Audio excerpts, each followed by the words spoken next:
क्या दुनिया फिर बंटने जा रही है?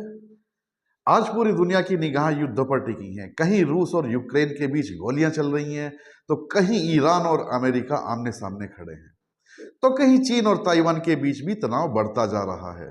लेकिन सवाल यह है कि क्या ये सिर्फ अलग अलग युद्ध हैं या फिर दुनिया किसी बहुत बड़े तूफान की तरफ बढ़ रही है? इतिहास गवाह है, जब जब दुनिया में कई मोर्चों पर तनाव एक साथ बढ़ता है, तब तब एक बड़ी लड़ाई ने जन्म लिया है। दुनिया भर में आज जो हालात चल रहे हैं, इस परिदृश्य को देखकर जहन में फिर एक नाम आता है और वो नाम है याल्टा कॉन्फ्रेंस। क्या थी ये याल्टा कॉन्फ्रेंस? सन 1945 द्वितीय विश्व युद्ध अपने अंतिम दौर में था और तीन सबसे बड़े ताकतवर नेता, अमेरिका से Franklin D Roosevelt, United kingdom से विंस्टन चर्चिल और सोवियत संघ से जोसेफ स्टालिन, जो कि बिग थ्री के नाम से प्रसिद्ध थे, एक जगह बैठे और फैसला किया कि युद्ध के बाद की दुनिया कैसी होगी। यहीं से शुरू हुआ दुनिया का असली बंटवारा। जर्मनी को उन्होंने 4 हिस्सों में बांट दिया, बर्लिन को भी टुकड़ों में तोड़ दिया गया और पूर्वी यूरोप पर सोवियत यूनियन का प्रभाव तय हुआ और पश्चिम के देशों ने अपना अलग गुट बना लिया। यानी एक ही दुनिया दो विचारधाराओं में बट गई, कैपिटलिज्म और कम्युनिज्म। और फिर यहीं से शुरू हुआ कोल्ड वॉर। अब जरा आज की दुनिया को देखिए।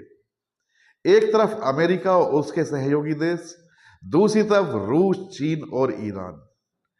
कोई आधिकारिक बैठक नहीं हो रही, कोई खुलकर दुनिया को बांट नहीं रहा, लेकिन फिर भी लकीरें खिंच चुकी हैं। आज हथियारों की दौड़ फिर शुरू हो चुकी है।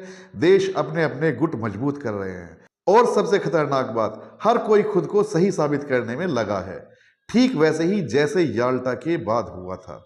लेकिन फर्क सिर्फ इतना है, उस वक्त बंटवारा टेबल पर बैठकर हुआ था और आज बंटवारा चुपचाप धीरे धीरे बिना घोषणा के हो रहा है। तो क्या हम तीसरे विश्व युद्ध की तरफ बढ़ रहे हैं? जवाब है शायद हाँ, और शायद हम उस रास्ते पर भी चल पड़े हैं जहां से वापस लौटना आसान नहीं होता। क्योंकि इतिहास हमें एक ही बात सिखाता है, विश्व युद्ध अचानक नहीं होते, उनकी नींव सालों पहले रखी जाती है और आज वो नींव फिर से रखी जा रही है। अब सवाल ये नहीं कि युद्ध होगा या नहीं, अब सवाल ये है कि अगर दुनिया दो खेमों में बंटती है तो भारत किस तरफ जाएगा? क्या भारत की स्ट्रेटेजिक न्यूट्रलिटी इस बार काम आएगी या हमें भी मजबूरी में किसी एक ब्लॉक को चुनना पड़ेगा? किस तरफ खड़े होंगे हम? अपने जवाब हमें कमेंट सेक्शन में जरूर भेजिएगा। धन्यवाद। जय हिंद।